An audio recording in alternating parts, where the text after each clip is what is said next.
James rejoined his battalion to find them at the very tip of the army's spear, forming the advance guard covering the historic city of Salamanca. It was now late June 1812, and the Peninsular War raged on as Marshal Marmont, commanding the French army of Portugal, sought to outmaneuver Wellington and force him from his carefully chosen defensive position. Yet Wellington, ever calculating, was equally determined to seize control of the 3 fortified convents that the French still stubbornly occupied within the city. The stage was set for yet another deadly chess match between the two generals. If you enjoy this type of content, please like and subscribe. This is Gairdner's journal. These are his words. Let's begin. June 25th. The division, as is usual on these occasions, gets under arms an hour before daybreak. There is a hill near where our brigade is, which commands a view of the enemy's camp. There is an officer on duty there for an hour at a time with a prospect glass to observe their motions. I was on duty there today. The baggage came up today. 26th. Rain. We were last night, in consequence of a false alarm given that our piquets were attacked, obliged to get under arms in the middle of the night. The forts surrendered, and Marmont retired. 27th. The convent was set on fire this day by red-hot balls being fired into it, whereupon the garrison surrendered. I remarked both yesterday and today that many cannon were fired by the enemy, which, as no part of the army was engaged, must have been signals to the garrison. 28th. The enemy retired last night. We marched this day at about 12 o'clock to Castellanos de Mariscos, a village close in front of the position we had occupied and in which the 7th Division was one day engaged with the enemy. I saw several dead bodies on the road. The other brigade at a village close by called Mariscos. There is a grand ball given to the army this night at Salamanca. 29th. Marched to Parada de Rubiales, about 3 leagues, and bivouacked in a wood near the town. There are very curious wine cellars on the outside of this place. It is said that the enemy are retiring in 3 columns by different roads and that we are following them in the same manner. It was in general orders when the army broke up from its cantonments on the other side of the Egueda that the Light Division and the 1st German Hussars formed the advance guard of the army. 30th. Marched to Castrillo de la Garena and bivouacked near the town. We have no cover as in our last bivouac, and the weather is excessively hot. July 1st. Marched through Laejos, a good-looking town with the remains of an old castle, to La Nava del Rey. The enthusiasm of the people in these 2 towns surpasses everything I have seen before in the country. The towns themselves are also far superior to what I have hitherto seen in Spain. The enemy passed through here this morning, and in La Nava del Rey, they ordered 30,000 rations of wine to be produced in the marketplace at a certain hour, which was nearly arrived when our advance guard of cavalry appeared in the town, and they made off without their wine. I am very unwell with dysentery. We, with the cavalry and General Pack's brigade, occupied the town. Our company is on inlying piquet in the marketplace. Our company's mess disposes itself here. Lister and I mess together now. 2nd. To Rueda. When we arrived near the town, we halted and remained there for a long time. At last, we marched close to the town where the men bivouacked, and the officers got into houses. The enemy are at Tordesillas, which is on the other side of the Douro and is about 2 leagues from this. 3rd. Marched to some hills opposite Tordesillas and in sight of it, where we halted in contiguous columns of brigades the whole of the day. Observed a cannonading a considerable way to our left, which I understand was occasioned by some part of the army attempting to force the river in that part, and I suppose we were brought up to the ground we occupied the whole of this day to be a check on those of the enemy at Tordesillas, for we could see them very plainly bivouacked on the outside of the town. Towards evening, we marched back to our old ground near Rueda, and I got into the house I occupied yesterday. There are here, besides ourselves, General Pack's brigade headquarters, the 14th Light Dragoons, the 1st Hussars KGL, and some artillery. The 2nd Hussars, the 11th, 12th, and 16th Light Dragoons are at La Seca, about a league from here. 4th. My dysentery still continuing, I took some physic, medicine, today. There is an order for 1 officer per company to lie out with the regiment. 5th to 8th. 9th. There is an order given out this day that the Light Division and Pax Brigade may come into the town to cook but remain no longer than necessary. 10th. Blank. 11th. The division orders of this day say that the troops need not be under arms at daybreak and that the baggage need not be sent away at night. 12th.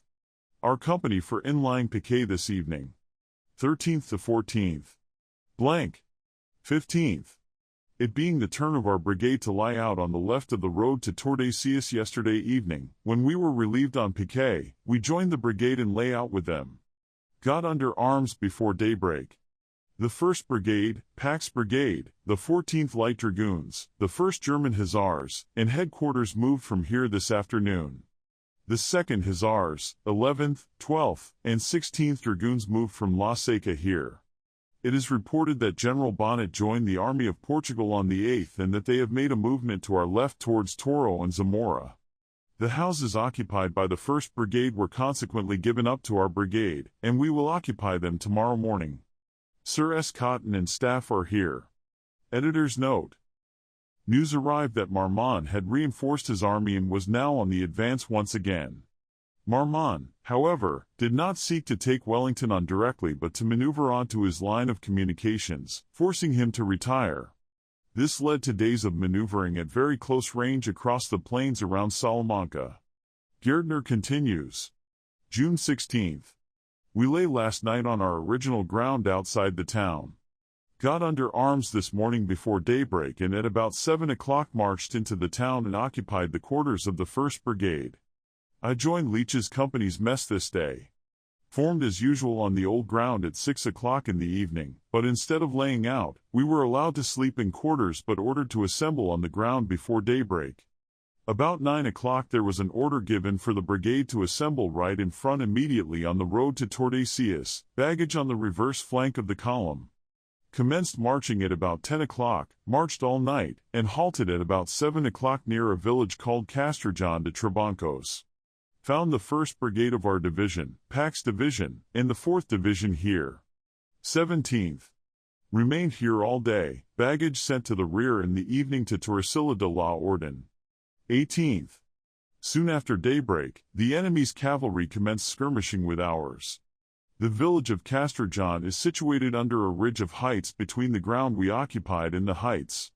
Our 1st Brigade was sent to occupy the heights.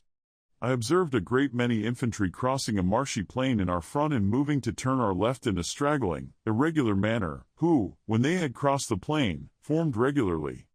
Soon after this, a very strong force of cavalry and some infantry advanced on our left. Some charges then took place between these cavalry and ours. They then brought some horse artillery to our left and commenced cannonading our columns. Lord Wellington rode up and desired us to retire. We retired accordingly to some heights in front of a village called Canisle. The enemy moved along some heights in a parallel line with us the whole way, cannonading us at intervals but without doing any harm. They took up their position on a ridge of heights opposite those we occupy, with a small river between us. When we took up this position, the enemy wished to possess themselves of part of the ground occupied by the 4th Division. The 40th and 27th charged and defeated them. A French general officer was taken on this occasion. The day is excessively hot, and we are badly off for water. At night, we moved about 500 yards to the rear of the ground we at first halted on. 3 companies of the 1st Battalion, of which ours is one, are sent on in front a little way. 2 companies of the 2nd Battalion, lately arrived from England, joined the division on the march from Castrillon to this position. The weather was so very hot today and water so scarce that a great number of men, particularly Portuguese, died of fatigue and heat. Editor's note. Rifleman Edward Costello records an incident involving James Gairdner. Pratt, a fine, young fellow of the 14th Dragoons and a townsman of mine, brought in a French dragoon on his horse. The poor Frenchman, who had lost his helmet and had a severe cut on his cheek, seemed exceedingly chopfallen, but declared with much vehemence that the Englishman could not have taken him had he possessed a better horse. Lieutenant Gairdner of our company, who spoke excellent French, repeated this to Pratt. Then by Yassus, sir, Pratt answered, tell him if he had the best horse in France, I would bring him prisoner, if he stood to fight me. The words caused roars of laughter from all but the prisoner, who, patting the goaded and smoking steed, exclaimed affectionately, "My poor beast has not had his saddle off for the last week." And such appeared to be the case because, before the horse was sold, the saddle was removed, and part of the flesh that had become a sore came away with the saddle cloth. In this condition, the animal was sold to Lieutenant Gairdner for $5. Gairdner continues. July 19th.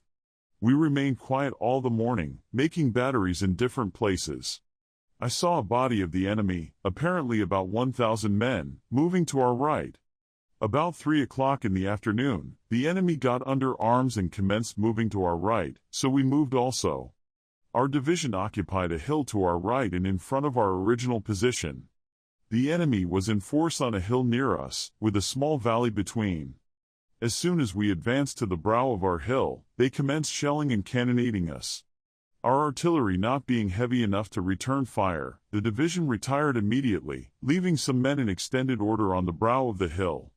Because of their losses, the battalion was reduced from 8 companies to 6, and James joined Captain Leach's company along with Private Costello when the brigade remained at Hetafe for 3 months. 20th. Got under arms before daybreak. Soon after daybreak, saw the enemy moving to our right. We soon after commenced moving in the same direction. Soon after the commencement of the march, we entered a fine wood and saw nothing more of the enemy this day. They were, however, moving in a parallel line to our left, and we heard cannonading in that quarter. In the afternoon, we halted for a short time near a village where the following arrangements took place in the 1st Battalion. The 8 companies were ordered into 6, McDermott's and Smith's companies, which I belonged to, were broken up. Leach's company, to which I am now attached, Gray's, and Stewart's are attached, with headquarters of the battalion, to the 1st Brigade. The other 3 companies, viz. Valverde's, Crompton's, and Beckwith's, remain in the 2nd Brigade. After halting for about an hour here, we moved on to another village about a league further on, near which we bivouacked. The whole army is here. 21st. The army began to move off by divisions last night at 9 o'clock. Our division moved off the last at about 3 o'clock this morning. We arrived at and halted outside of the village of Moriscos, the village the 1st Brigade occupied on the 28th of June when we broke up from the position of St. Cristobal, at about 12 o'clock.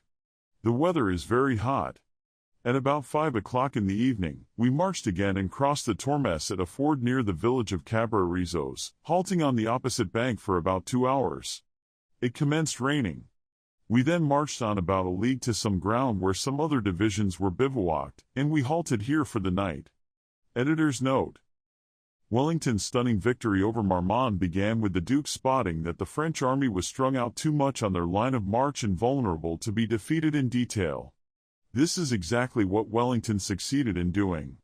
But the memoirs of the 95th are largely silent about this great victory because they were hardly involved in this action. Gairdner continues. July 22nd. It rained very hard last night with a great deal of lightning and some thunder. Heard a good deal of firing in our front all morning. At about 11 o'clock, we were moved forward and understood then that Lord Wellington had determined to attack the enemy. The attack began about midday. Our regiment in this brigade, viz. Our 3 companies and the 5 companies of the 3rd Battalion, were detached on the left of the position to watch a part of the enemy, note by Gairdner, General Foy's division, that was on a hill opposite to us. Our division was not engaged until the close of the action and then very little. Neither was the 1st Division engaged. Those engaged were the 3rd, 4th, 5th, 6th, and part of the 7th. The action lasted until dark, and the defeat of the enemy was most decisive. We followed them this night to a village nearly opposite Aldelangua. Marmont has been wounded. Editor's note. Pursuing the shattered French army, the 95th Rifles arrived at the battlefield of Garcia Hernandez, where they witnessed one of the most astonishing feats of cavalry warfare. In a display of sheer power and relentless momentum, Bach's Heavy Cavalry Brigade, comprised of the King's German Legion, charged headlong into the retreating enemy. Against all odds, they smashed through not 1 but 2 French infantry squares, formations traditionally thought to be nearly impervious to cavalry. The brutal impact sent men and muskets flying, shattering the enemy's discipline and turning their retreat into a chaotic rout. In the aftermath of the thunderous charge, the cavalry captured around 1,400 demoralized French soldiers, sealing yet another devastating blow to Marshal Marmont's defeated forces. Here continues the journal. 23rd. We commenced marching again this morning before daybreak, crossed the Tormes by a ford, halted a few minutes on the bank, given to understand we were to halt half an hour, marched off suddenly. Soon after this, arrived on the ground where General Bach's heavy German brigade of cavalry had just made one of the most dashing charges ever, I believe, known, on the enemy's rearguard of infantry. We marched over the ground just after the charge. It was made up a hill, arms and accoutrements were lying in every direction. In one place near the top of the hill, where they charged and broke a square, the form of the square might be seen by the arms and accoutrements lying as if they had been charged in columns of sections. We continued following them until towards afternoon, their rear guard in sight all day, when we halted near a village. 24th. Marched again before daybreak through Peñaranda de Bracamonte, a good-looking town, or rather city, for it is what they call a ciudad, to Flores de Avila where the division bivouacked in 2 woods outside of the town. The officers got into houses. The people in Peñaranda received us very well. They told us that Marmont was about to have had his arm amputated when the advanced guard of the army appearing, he was obliged to make off. Our company on picket, headquarters here. 25th. Our baggage, which we have not seen since it went to the rear on the night of the 17th, came up today. Halted here all day. 26th.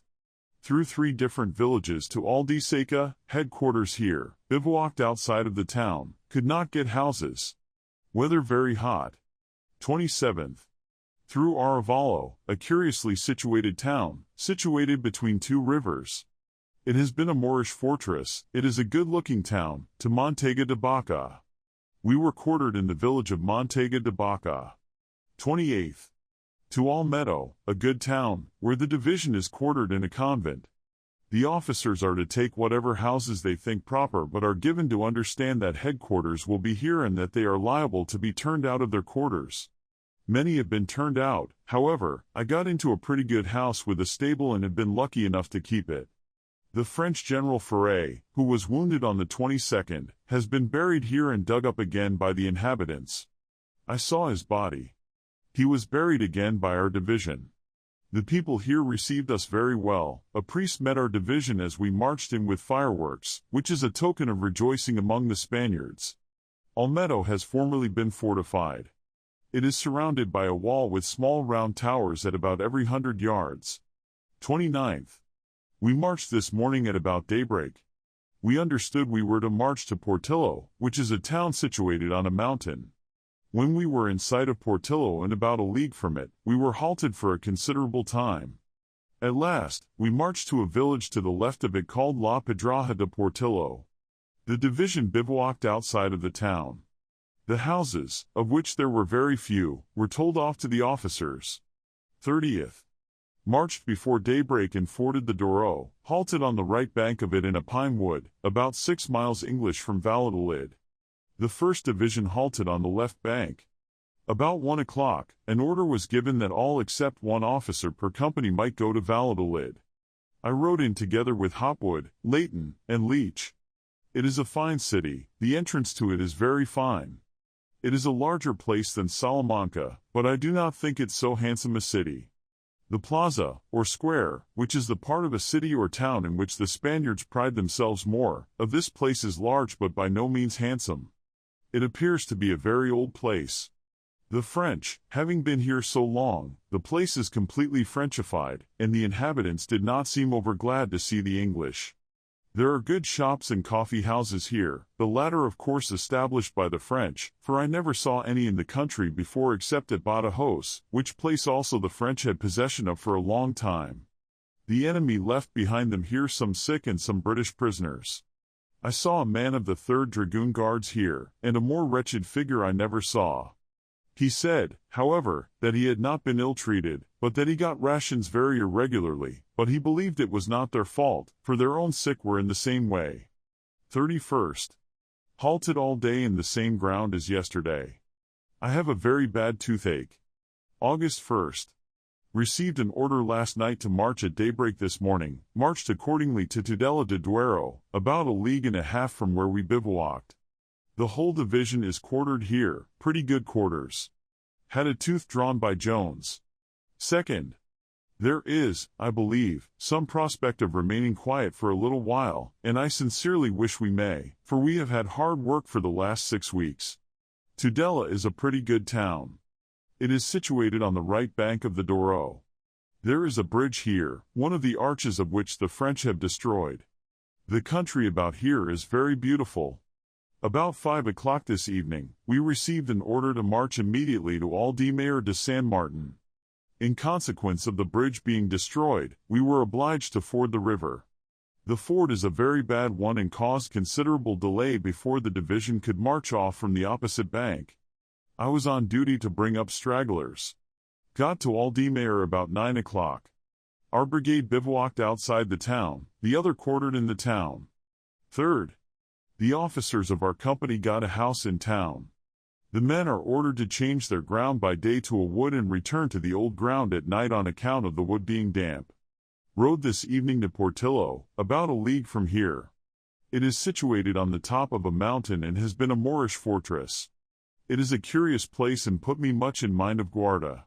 Leach, being given charge of the 3 companies attached to the 2nd Brigade, his company transferred with him. 4th. The 1st Brigade marched this day to Pedraja de Portillo. Valverde, having gone to England on account of ill health, Leach, as senior captain, is now attached with his company to the 2nd Brigade in order to take command of the 3 companies. The 2nd Brigade, to which we now belong, remains at Aldemare. Drew a bill on England for £25. Rode this evening to a village beyond Portillo. Headquarters are at Queller. 5th. Rode over to Pedraja where the 1st Brigade is to receive the money for the bill I drew. I was acting as adjutant this evening at a flogging match and was blackguarded by old Vandeleur like a pickpocket. Received an order this evening to march tomorrow morning. 6th. Marched before daybreak and bivouacked in a fine wood on the left bank of the Caya near the village of Alpino. This day's march was through a fine corn country. There is a general order that the officers see regularly 1/3 water mixed with the rum. 7th. Marched before daybreak and bivouacked in a pine wood on the banks of the Piron near Puente de Robel. 1st Division are encamped near us. Fine level corn country. Rode to a village a little off the road on this day's march and bought some turkeys very cheap. 8th. Through Carbonero el Mayor, a very good town, and Yanguas de Eresma to the bank of the Eresma where ours and the 1st Division encamped. I stopped in Carbonero to forage for the mess. The people in this place have a very peculiar way of dressing. The way in which the women dress their hair is particularly curious, and they are altogether the wildest looking set I ever saw. In Yanguas, they are much the same. Query, is this the same Yanguas in which Sancho Panza was tossed in a blanket? 9th. To the park of the Palacio del Rio Frio, where we found several other divisions bivouacked. It is about a league from Segovia. I went into the palace, which is a large square building of stone, plastered on the outside and colored brick. There is no furniture inside nor any ornaments except about a dozen pictures. I do not know what it might have been, but in its present state, it is not worth walking 100 yards to see. After breakfast, I rode into Segovia. It is a very fine old city, better worth seeing, I think, than either Salamanca or Valladolid.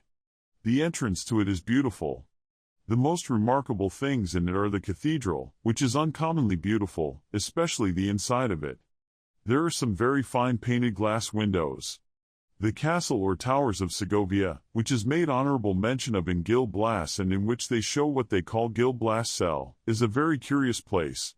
It is excessively strong by nature, being built on a rock, very high and perpendicular on every side, but that which looks towards the city, and even in front of that part of it runs a very deep ditch cut out of the rock, over which there is a drawbridge.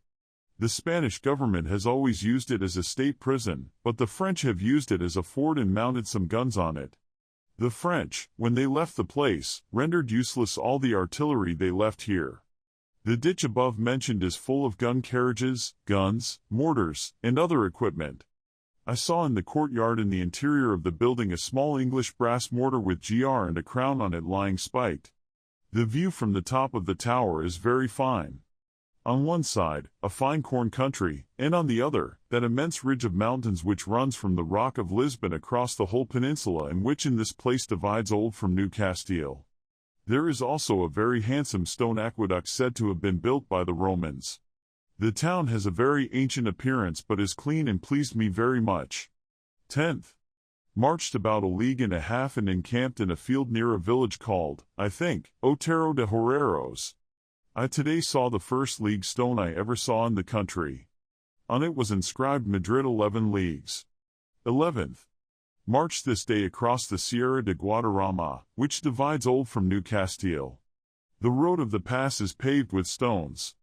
At the top of the Sierra is a stone pillar with a line on the top of it, which marks the boundary of the two Castiles. Just at the beginning of the pass, we pass through the small village of San Rafael, the church of which the French have made a temporary fortification of and is very curious. The view of New Castile from the top of the Sierra is very wild and cheerless, the face of the country being entirely burnt and uncultivated. On gaining the bottom of the mountains, we pass through the village of Guadarrama, part of which is fortified in the same manner as San Rafael. We halted and bivouacked in the park of the far-famed palace of Escorial. After breakfast, I rode to Escorial. It is, though now apparently much destroyed and deserted, a very good town. It is built entirely of stone and is by far the most uniformly built town I have seen in either Spain or Portugal. In the palace itself, I am, I confess, rather disappointed. However, I saw it to great disadvantage, the French having plundered it of everything they could carry away worth taking. The chapel, however, is very beautiful, and the mausoleum or sepulchre of the sovereigns of Spain, which is underneath the chapel, is the most magnificent thing of the kind I ever saw. The paintings on the ceiling over the principal staircase, together with those in that of the library, are very beautiful, but there is not a book left in the library. All that I saw of what was formerly the inhabited part of the place was entirely plundered, but it had not the signs of having ever been grand, for I did not see one room that could have conveniently dined 20 people. In this place also, the French have been obliged to make little fortifications at the end of every street leading out into the country. 12th. Halted here all day. I rode again to Escorial, saw Fraser of the 79th. 13th. Received an order last night to march. Marched accordingly this morning at about daybreak along a very fine road called the Camino Real, with regular league and half-league stones, to Las Rosas, a small village about a league and a half from Madrid. Even in this small place, though only 6 English miles from the metropolis, the church and all the entrances to the place are fortified. It is almost deserted, many houses are quite uninhabited. After breakfast, I rode with Leach, Pemberton, and Hopwood into Madrid. I had heard that Madrid, for a capital, was a small place, and the idea I had formed from what I have seen of some of their towns and cities fell far short of what it really is. It is really a beautiful city. There were preparations going on at the time I entered to proclaim the new constitution, which was done that afternoon. There were a great many processions parading the streets, the houses, as is usual on public occasions, were hung with tapestry and the windows crowded with women. 31st. There is a grand bullfight given in Madrid this day to Lord Wellington and the army. Marshal Marmont had been replaced by General Suam. He rapidly reorganized his army and began to put pressure on Clinton's covering force. Wellington took the majority of his army northwards in an effort to defeat Suam, but he retired, and the Duke was forced to carry out a siege at Burgos with hopelessly inadequate means. The Light Division, however, remained near Madrid for 10 weeks until the combined armies of King Joseph and Marshal Soult appeared. They were initially ordered forward to face this threat, but on hearing of Wellington's retreat from Burgos, they were forced then to retire as well. September 1st. Lord Wellington has left Madrid today and gone northward. General Clinton, who was left with the 6th Division and several regiments lately arrived from England in the north when we marched for Madrid and whose headquarters were at Queller, has been obliged to retire to Arevalo. Lord Wellington has taken with him the 1st, 5th, and 7th Divisions. The 3rd Division is in Madrid, the 4th at Escorial, the 2nd are in the neighborhood of Toledo. 2nd September to 20th October. During most of the time I have been here, I have been very unwell. Add to that, I never had money, for the army has never been worse paid than since we have been here, so that I have not had much pleasure to boast of having enjoyed in the capital of Spain. Notwithstanding all this, I like it better than any quarter I ever was in as a soldier. 21st. We received an order this morning at about 5 o'clock to march at 8. The brigade marched accordingly, passed through Villaverde, crossed the Manzanares by a very bad ford, in which there was a great deal of the baggage apart, mine among the rest, passed through the town of Villa de Vallecas and went on to a place called Rivas Bathia Madrid, which consists of a convent and 2 or 3 houses. The first casadoras are at Bathia Madrid. The 52nd marched on. The situation of this place is most romantically beautiful. It is situated on the right bank of the river Urisma, which bank is uncommonly steep and bold, while the other bank is quite flat, and the country on the other side, for a considerable extent, is a flat plain. It must be an excellent sporting country. We bagged about 20 wild pigeons here. I saw in the convent garden what I never saw before outside of England, namely hops. The 1st Brigade is at Vallecas. I saw the first green corn I have seen this year on this day's march. 22nd. Marched at about 7 o'clock back again and halted at the village of Vicalvaro, a village about a mile and a half from Vallecas. Part of the 1st Brigade occupied this place yesterday and marched out to Vallecas as we marched in. General Alton has been desired to remain in Madrid, and General Vandeleur commands the division pro tempore. Madrid is about 5 miles English from here. There is in this place a large building which the French have used as a cavalry barrack. It is fortified, that is to say, there is a ditch cut round with a sort of drawbridge at the entrance, and all the window shutters are loopholed. 23rd. Blank. 24th. Received an order this evening at about 5 o'clock to march tomorrow to Alcalá de Henares. 25th. The division marched accordingly at about 7 o'clock. I set off at the same time for Madrid. Rode out in the evening to Alcalá. Passed the Urima by a very handsome bridge, passed also through the village of Torrejón de Ardoz. 26th. Halted here all day. Alcalá is a very nice town indeed. It is situated on the right bank of the Henares. It is about 4 leagues from Madrid, from which place to Alcalá there is a Camino Real. It has the appearance of a very ancient town. It is surrounded by a wall in most parts and has the remains of a castle. There are several convents in it and a college, a very fine building with a very good library, which I went to see several times and with which I was much amused. The houses are built, for the most part, in a different way from the generality of Spanish houses, but they are exceedingly comfortable. I have not seen a place in Spain I would sooner pass the winter in than Alcalá. The country about it must, I am sure, abound in game. 27th. Received an order at about 10 o'clock to march immediately to Arganda del Rey. The division marched accordingly, crossed the Henares by a bridge about half a mile from Alcalá. The opposite bank of the river is excessively steep and bold, and there is a pass to ascend which is very short but is, for its size, the most steep and formidable I ever saw. Passed through a fine country, saw Rivas on our right hand on the march, and arrived at Arganda at about 3 o'clock. Pretty good quarters, the people very civil. I never saw anything like the quantity of onions in this place, every house and yard is full of them. Just as I was going to bed, we received an order to march back to Alcalá immediately, baggage to precede the column. Marched accordingly and arrived at Alcalá just as day was breaking. 28th. Immediately on our arrival, we halted outside of the town in close column and sent out pickets. We remained here until about 8 o'clock when we were ordered to march into town and occupy our old quarters, but to assemble again in the same manner in 1 hour.